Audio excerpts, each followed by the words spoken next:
Ini adalah salah satu ciri khas saya, di mana saya ngaji saya selalu minta sediakan papan tulis. Alhamdulillah, ternyata panitia tidak tanggung-tanggung. Selama saya ngaji bapak ini dengan papan tulis selebar ini.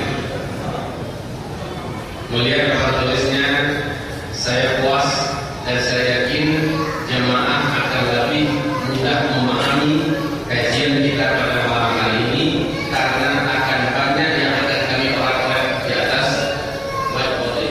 Siapkan penanya, buku tulisnya, dan kami minta agar Al-Quran terjemahannya bapak-bapak bawa dari rumah dipersiapkan. Kita mulai dengan firman Allah Subhanahu wa taala, buka Al-Quran surat Al-Anbiya surat 21 ayat 1. Bagi yang sudah ada membawa kitab dari luar, dilihat pada halaman 15. Surat Al-Anbiya, surat yang ke-21 ayat yang pertama. A'udzu billahi minasyaitonir rajim. Iqtaraba lin-nasi hisabuhum wa hum fi ghaflatin mu'ridun. Iqtaraba telah semakin dekat lin-nasi hisabuhum kepada manusia masa hisab mereka. Dan hisab manusia dihisab hanya terjadi setelah kiamat, kehancuran alam semesta, lalu bumi yang ada diganti dengan bumi yang lain, langit yang ada ditukar oleh Allah dengan langit yang lain. Yauma tubaddalul ardu ghairal ardi was samawat. Langit diganti dengan langit yang lain, bumi sudah diganti dengan bumi yang lain. Lalu kita dibangkitkan yaumul ba'd. Setelah dibangkitkan seluruh kita menuju ke hamparan pada mahsyar. Hisab terjadi di sini. Allah berfirman pada ayat ini, iqtaraba lin-nasi hisabuhum. Telah semakin dekat kepada manusia hisab mereka. Wa hum fi ghaflatin mu'ridun. Sementara mereka di dalam kelalaian lagi berpaling. Ada dua ciri disebutkan oleh Allah pada ayat ini. Dekatnya kiamat ditandai dengan dua keadaan manusia. Pertama, ghaflah, mereka sangat lalai. Yang kedua, mu'ridun, mereka sangat berpaling. Imam Al-Qurtubi sebagaimana Imam Al-Tabari, dan ini dikutip kembali oleh Syekh Ibnu Katsir dalam tafsir mereka masing-masing, menjelaskan fi ghaflatin, maksudnya anak cucu Adam semakin dekat kiamat makin gila dengan dunia, makin rakus dengan dunia. Ini menyebabkan mereka lalai, habis sebagai besar waktunya buat memburu dunia. Mu'ridun, yang kedua, mu'ridun, mereka berpaling. Dijelaskan oleh para ahli tafsir, yang tafsir mereka ma'thur bil ma'thur, mu'tabar 'inda ulama. Yang dimaksud dengan mu'ridun adalah mereka berpaling, tidak percaya kalau kiamat sudah dekat. Tanda dekatnya kiamat, orang tidak percaya kiamat dekat. Lihat di kitab halaman 15, ada hadis di bawahnya. Rasulullah Shallallahu Alaihi Wasallam bersabda dalam hadis yang dinyatakan hadis ini oleh Syekh Al-Albani dalam kitab beliau sebagai hadis yang sahih. Iqtarabat as-sa'ah wa la yazdadu an-nasu 'ala ad-dunya illa bil-khawf. Semakin dekat kiamat, ciri yang paling akrab dilihat pada seluruh manusia ketika kiamat semakin dekat adalah mereka semakin rakus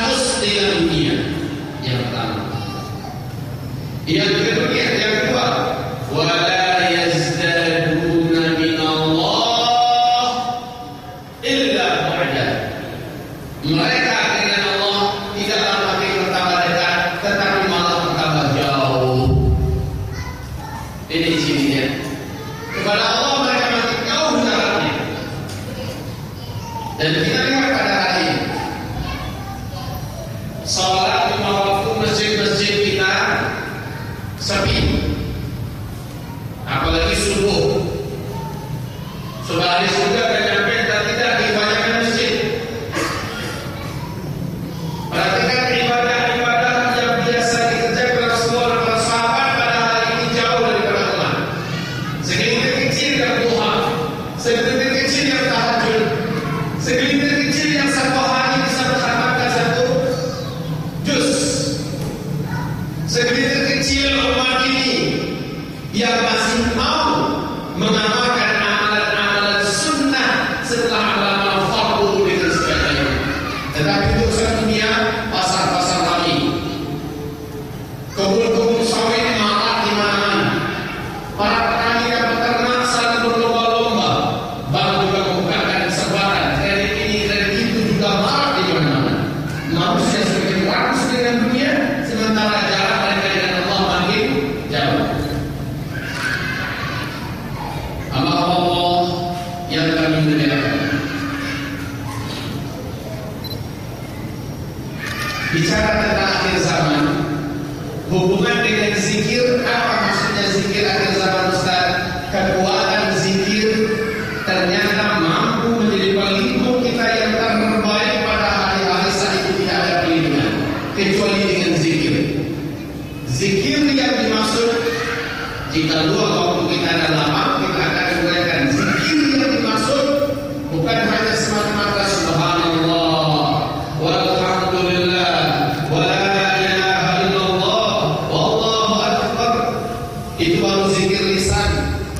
Zikir ada zikir hati, zikir lisan, dan zikir aqwal. Seperti dijelaskan oleh Syekh Ibnu Qayyim Al-Jauziyah rahimahullah.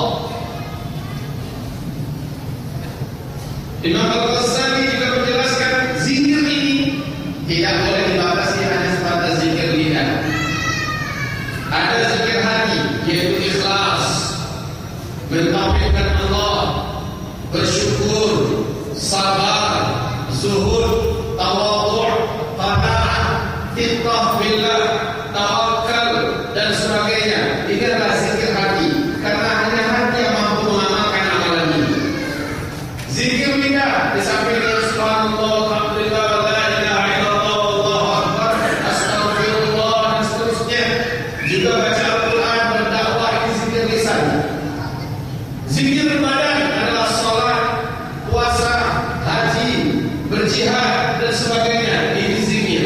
Berarti ketika di kitab ini kita lihat misteri zikir akhir zaman, yang dimaksud adalah zikir di tiga dimensi.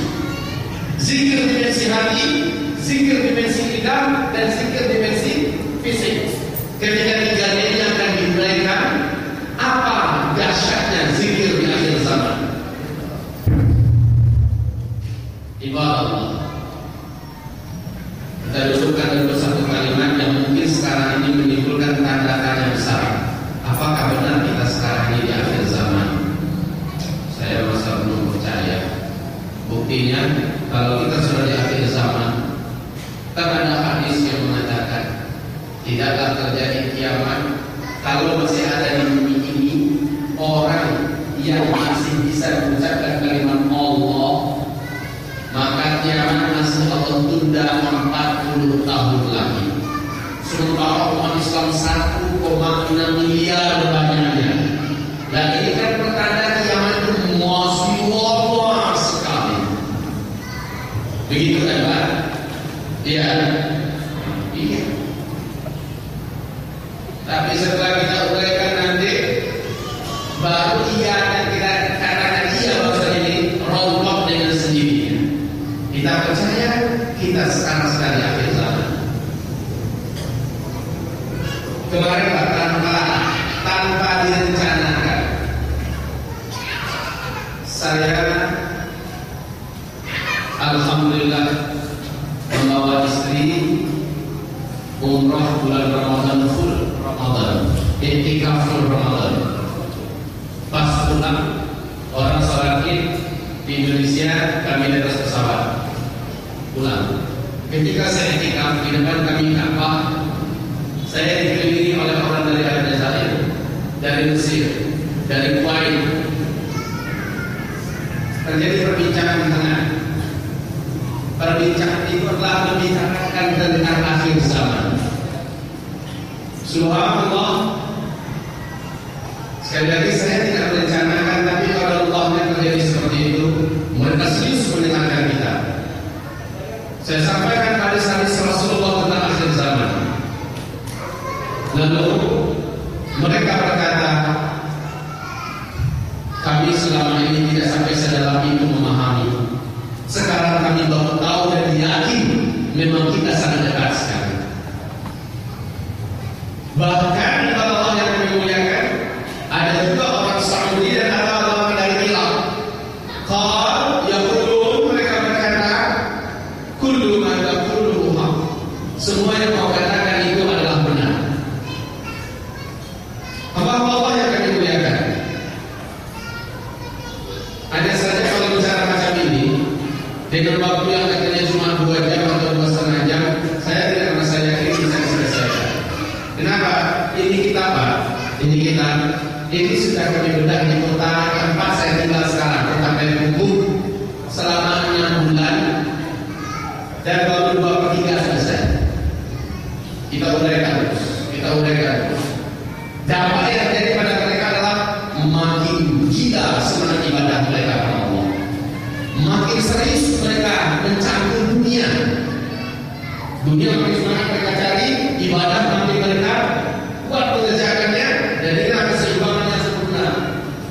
Sementara apa yang mereka dapatkan dari dunia, mereka targetkan bisa mengubah akhirat sebanyak-banyaknya dan buat mereka dapat dekat dengan Allah. Ini sebuah kesempurnaan cara berpikir dan keseimbangan hidup. Saya berharapnya macam ini muncul di sini nanti. Amin. Cuma yang 2 jam tidak selesai. Minimal pernah disampaikan. Saya minta tolong nanti kepada jemaah yang kami muliakan, kalau ada yang mengganjal di hati, jangan dibawa pulang, diskusikan dengan kita agar semua syubhat dan ganjalan-ganjalan ini bisa lepas. Materi ini sudah saya dalami sejak tahun 2003. Semua kitab-kitab yang berbicara tentang akhir zaman, insyaallah ta'ala kita dalam. Kita bertemu dengan masyayikh, para ulama-ulama, duduk bersama mereka, menamatkan beberapa kitab termasuk hadis Sahih Bukhari, Fathul Bari. Maka kita uraikan ini dan kita dalami. Semakin kita dalami, semakin yakin kita bahwa kita di akhir zaman sekarang ini.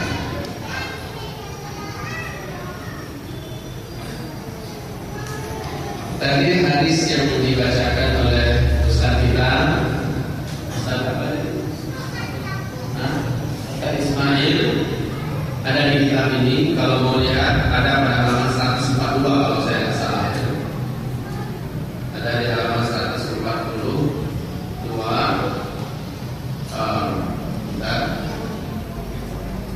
Halaman 140, keadaan zikir dan doa ketika menghadapi perang dan pembantaian. Ada hadisnya. Rasul sallallahu alaihi wasallam, la taqumu as-sa'ah hatta yusma al-haraj. Qalu wa ma al-haraj ya Rasulullah? Qal al-qatlu. Ada bawa kitabnya? Belum. Nanti bapak kita ada bawa kitab halaman 140 kan? Halaman 140 ini hadisnya. Di situ Rasulullah SAW berkata, tidaklah terjadi kiamat sampai kalian menyaksikan banyaknya haraj. Qalu, haraj ini bahasa Arab, tapi bagi sahabat sendiri yang asli orang Arab masih belum tahu apa itu makna haraj. Mereka bertanya pada Rasul. Qalu, mereka bertanya, wa mal haraj ya Rasulullah? Apa itu haraj ya Rasul? Qal, Rasulullah menjawab, al-qatlu,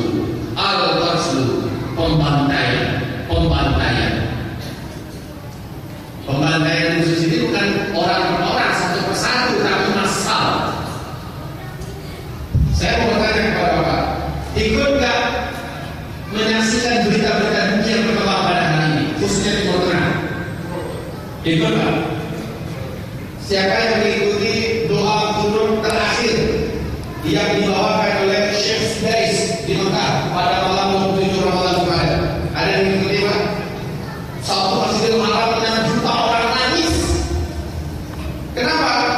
Syekh Sudais waktu itu berdoa agar fitnah yang sedang melanda umat Islam di Mesir, fitnah yang sedang melanda umat Islam di Suriah, fitnah yang sedang melanda umat Islam di Arakan, fitnah yang sedang melanda umat Islam di Timur Tengah secara umum, seluruhnya hendaknya Allah bantu agar selesai dan berhenti dalam umat Muslim sekarang ini. Begitu murah pada hari itu kaum muslimin.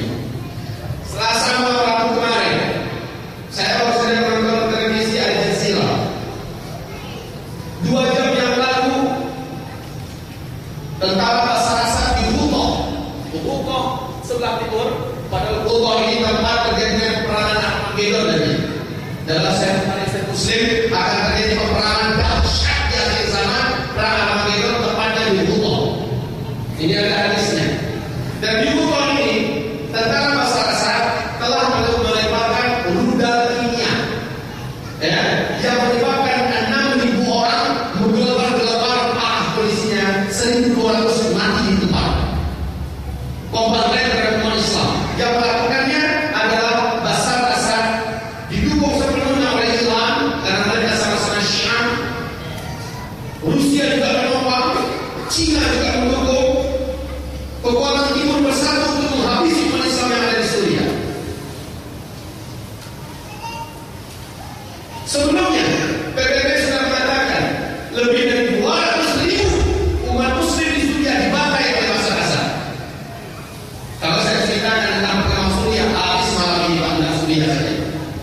Kalau kita menceritakan tentang Suriah, habis malam ini tentang Suriah saja. Akan bergerak dada Bapak, akan hangat suasana iman Bapak untuk ingin membela mereka dengan cara apapun. Tetapi bicara kita bukan Suriah. Sekarang ini 400.000 umat Islam yang ada di Homs terancam mati seluruhnya. Yang ada di Homs, ini PBB yang mengumumkan pembantaian. Wayakul al-Hajj di Mesir, setelah digulingkannya Presiden Mursi oleh Jenderal As-Sisi, mengikuti berita ini Pak.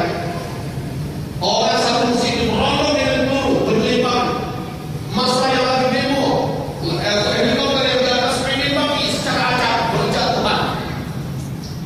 Laki-laki wanita dimasukkan ke dalam toko-toko, dibakar hidup. Yang melakukannya militer Mesir.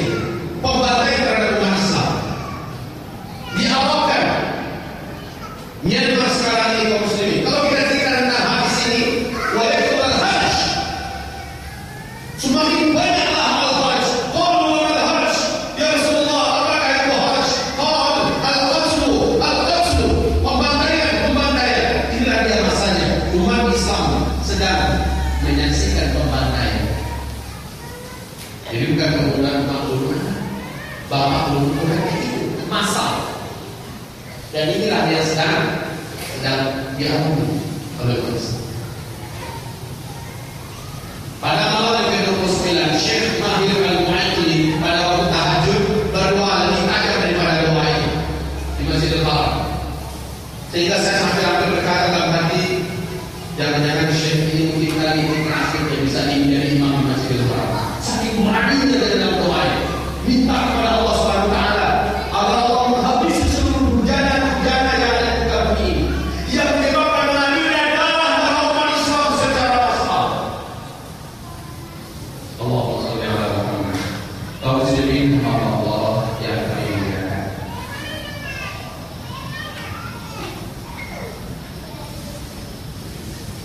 Boleh saya bertanya sebentar? Yang dimana pada saya? Menurut Bapak, apa lagi? Ya. Berarti Bapak meramal, maka Bapak langsung keluar dari akidah Ahlus Sunnah wal Jamaah. Kiamat tidak boleh diramal. Jangan sesekali percaya dengan orang yang mengatakan kiamat akan terjadi pada bulan sekian tahun lalu, hari lalu. Sedangkan Nabi Muhammad SAW ketika didatangi oleh malaikat Jibril yang berjelma menjadi sosok manusia, seperti yang disebutkan oleh Umar bin Khattab radhiyallahu anhu dalam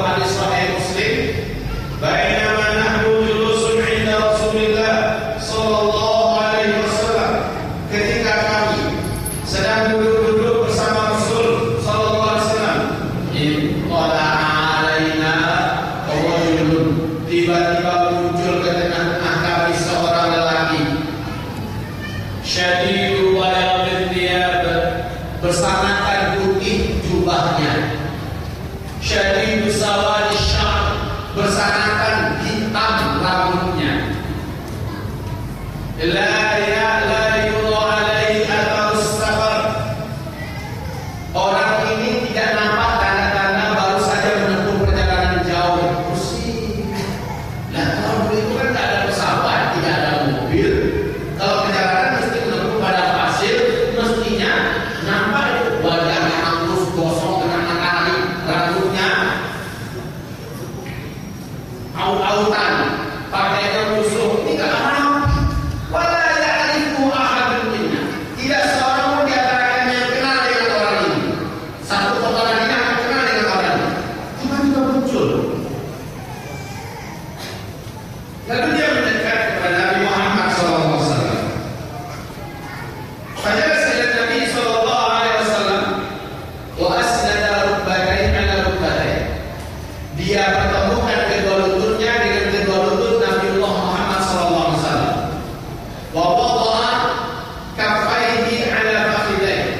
Dia letakkan kedua telapak tangannya di atas kedua paha Nabi. Kira-kira kayak apa posisinya? Matanya menatap kedua mata Nabi Muhammad sallallahu alaihi wasallam. Faqala, dia berkata, "Ya Muhammad." Tanpa berbuka, tanpa berbuka, tanpa memperkenalkan diri, langsung saja bertanya, "Kulway, ya Muhammad." Wahai Muhammad, akhbirni anil Islam. Kabarkan saya, apakah ini Islam? Maka Nabi Muhammad menjawab dengan rukun Islam yang 5. Di hadis, akhirnya seluruh ulama hadis sepakat mengangkat hadis ini sebagai hadis dalil rukun Islam itu 5 dalil. Nabi menjawab dengan al-Islam, at-tashhadu an la ilaha illallah wa anni rasulullah wa an tuqima as-salat wa tu'ti az-zakat wa tasuma ramadan wa tahujjal bait. Ya. Ketika Nabi menjawab begitu, apa katanya? Shadaqta. Jawaban engkau benar. Ajib itu. Kami merasa heran dengan laki-laki ini. Yas'aluhu wa yusaddiqu. Dia datang bertanya, dia pula yang membenarkan jawaban. Heran sekali. Lalu dia bertanya lagi, akhbirni anil iman, Muhammad. Kabarkan kepada aku tentang iman. Nabi menjawab, dengan rukun iman yang 6. Al-iman an tu'mina billah wa malaikatihi wa kutubihi wa rusulihi wal yawmil akhir wa qadari khairi wa syarri. Shadaqta. Jawaban engkau ini juga benar. Kemudian dia bertanya tentang ihsan. Dijawab Nabi, anta Allah ka'annaka tarahu fa in lam takun tarahu fa innahu yarah. Terakhir dia bertanya, mata sa'ah. Muhammad, kapan kiamat terjadi? Jadi apa jawaban Nabi Muhammad SAW? Mal mas'ulu anha bi'a'lama binasai. Orang yang ditanya tidaklah lebih tahu daripada orang yang bertanya. Jadi Nabi ini sudah tahu ini siapa. Sahabat-sahabat saja ya Rasulullah. Man mas'ulu anha bi'a'lama binasai. Orang yang ditanya tidaklah lebih tahu daripada orang yang bertanya. Jadi kalau ada orang yang tahu kapan kiamat, maka dia adalah pembohong, pendusta. Wajib kita ingkari kiamat tidak diketahui kapan terjadinya, tepatnya. Lalu orang yang bertanya lagi, akhbirni an amawatiha. Hai Muhammad, kabarkan kepada saya ciri-ciri kiamat itu apa saja. Nah, ini katanya. Kalau ciri-ciri yang ditanya ke saya bisa jawab. Maka di antara jawaban Nabi Muhammad SAW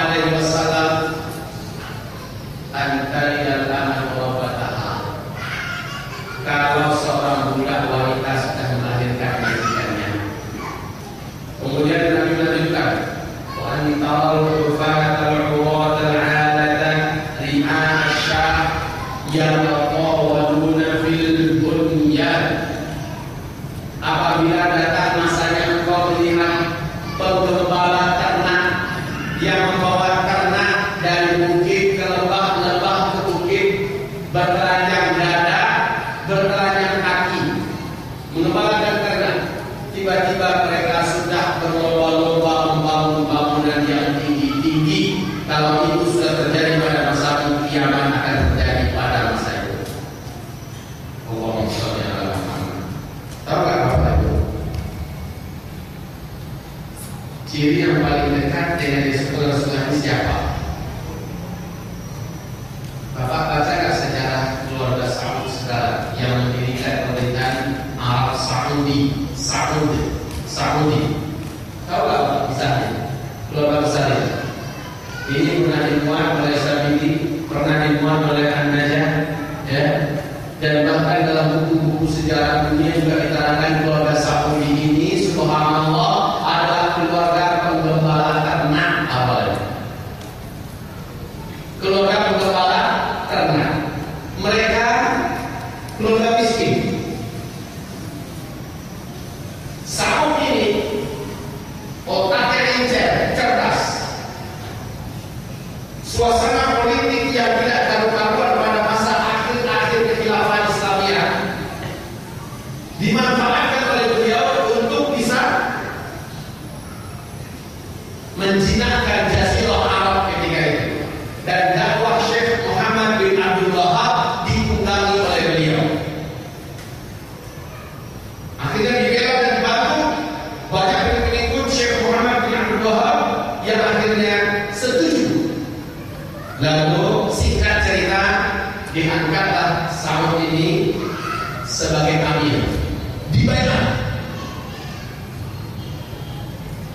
Nah, sejak saat itu Jaziratul Arab dirubah namanya menjadi Al-Arab As-Saudiyah.